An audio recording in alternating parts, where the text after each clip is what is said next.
Vítam vás majster v záhrade a dnes si spolu predstavíme túto akumulátorovú pílu od Procraft PKA 32 Li.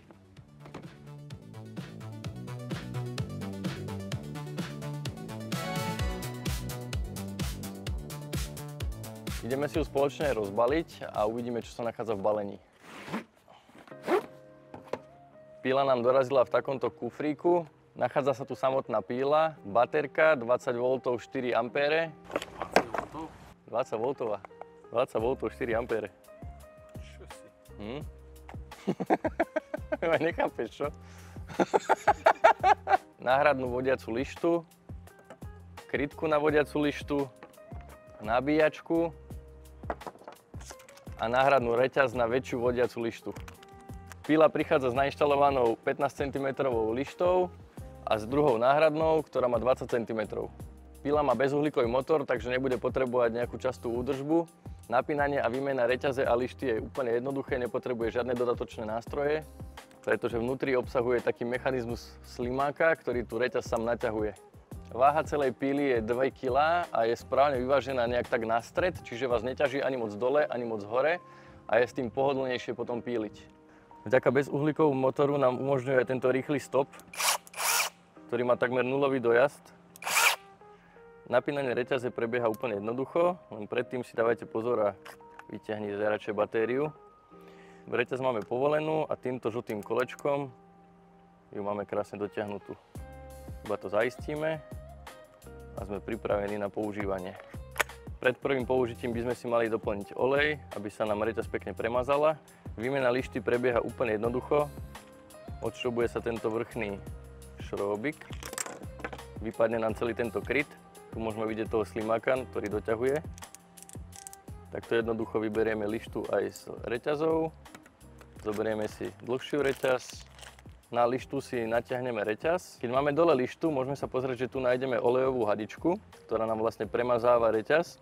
A na lište je vlastne táto dierka, do ktorej presne ten olej zapadá, aby pekne premazalo celú časť reťaze. A týmto spôsobom ju prichytíme na zadnú časť a do istej miery napneme. Teraz dáme kryt, ktorý nám tam nezapadne a musíme točiť s tým slimákom, až dokedy nám tam neskočí. Tak, a zaistíme šroubom.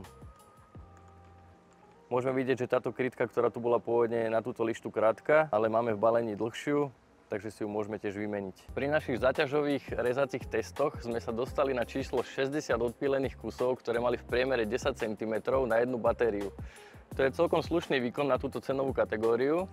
A ešte musím spomenúť, že počas rezania sme museli 3-krát doplniť olejovú nádobku. To znamená, že približne na 20 odpílených kusov máte jednu celú nádržku. Čiže maže veľmi pekne. Slabiny tejto píly by som vyzdvihol asi nešťastne umiestnenú poistku, pretože je moc zapustená dovnútra a nedobre sa stláča a už vôbec nie pre lavákov, takže pre lavákov túto pílu moc neodporúčam. V pravej ruke sa to dá tým palcom celkom dobre zachytiť.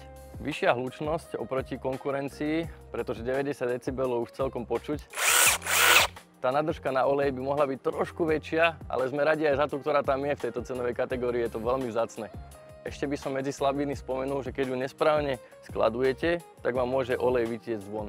Takže odporúčam ju skladovať týmto spôsobom. Pri tomto skladovaní by sa vám to stať nemalo. Pre koho je vhodná táto píla? Určite by som ju odporúčil pre domácich kutilov, pre majstrov, do záhrady. Zvládne ju používať úplne každý. Vhodná na rezanie tenkých konárov, ale aj väčších konárov, pretože tu máme až 20 cm lištu, ktorá prichádza v balení. Zvládne ju obsluhovať určite každý a my si ju teraz ideme ukázať v akcii. Tak poďme na to.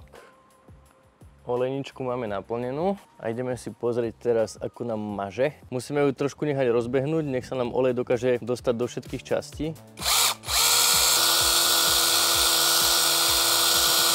A už môžeme vidieť, že nám pekne začala mazať. Pílu máme krásne namazanú. Pripravil som si rôzne typy vetví, aby sme si to mohli vyskúšať a ideme sa do toho pustiť. Poďme na to.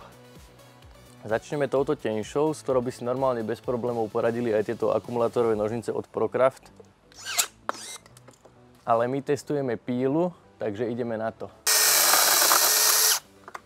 Ďalší tu máme hrubší konár, s ktorými by si ešte stále tieto nožnice poradili. Ale už je to také hraničné pre ne, takže už budeme potrebovať pílu. O týchto nožniciach sme si tiež urobili video.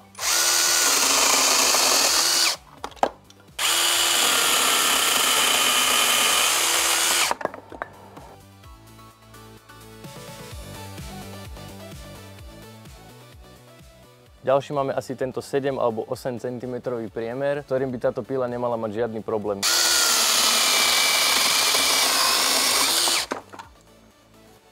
Krásny hladký rez.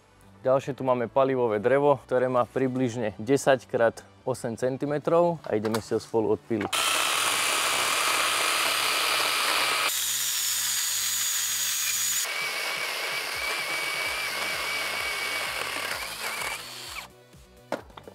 Aj napriek nestabilnému podkladu máme krásny výsledok.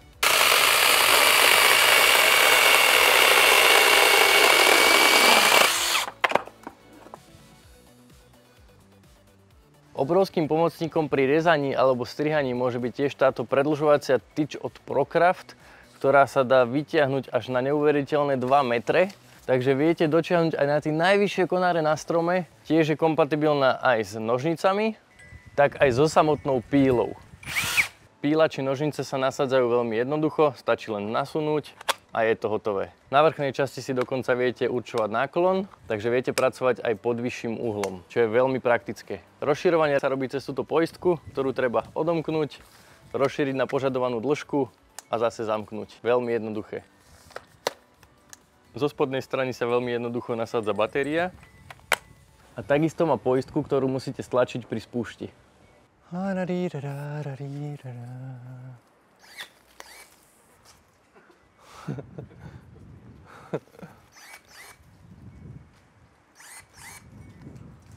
Ďakujem, že ste si pozreli našu recenziu. Vidíme sa zase pri ďalšom videu a napíšte mi do komentára, čo hovoríte na túto pílu a či si ju kúpite.